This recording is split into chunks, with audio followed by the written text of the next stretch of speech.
tell me what's going on in your world recently, and what do you got planned for the future?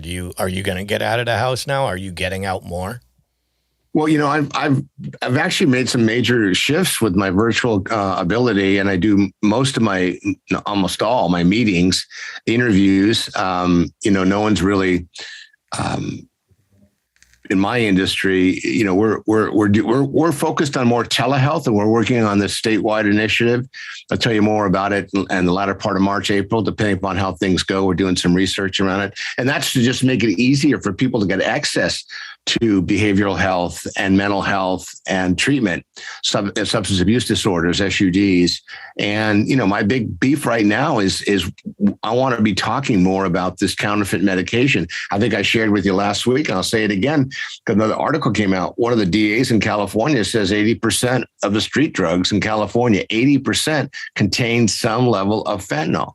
So I'm pushing the fentanyl test strips and trying to get Narcan, everywhere we can.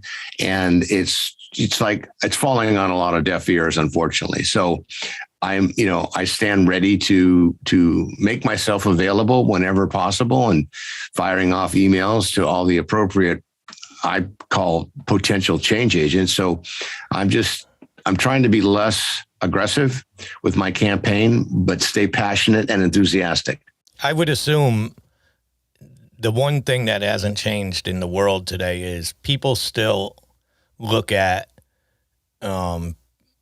addicts as less human.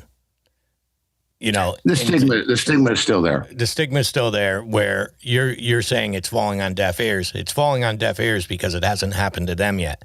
It's amazing how when it happens to a politician's son, it's all over the news. It becomes a support system all of a sudden because he's looking for the votes, the pity votes, and he's like, oh, we didn't recognize poor Sethi's issue, and now we're going to fight for this and this. If you vote for me again, we'll put until it happens to them. And unfortunately, they're not being honest, because we have spoken that, isn't it 85% of the world is affected one way or another by somebody with an addiction. So they've all dealt with it. They're just afraid to look at it and they're afraid to lose votes. They're afraid of their votes. They're not going to have their job. And that's what they're fighting for. So they don't care about the addict right now. And the thing, no, you're absolutely right. And the thing is this, at some point they're going to have to, because it's not getting any better. I mean, just pointing to the homeless issue in our community, it's doubled over the last 2 years. Okay. And we still have 50% of the homeless in California. So, and everyone's talking about what are we going to do? How are we going to fix it? How do we get them, help? And we're still, I did an interview about it was questioned about the safe injection sites that are going on. Is that really helpful? Is it a good thing? Is it a bad thing?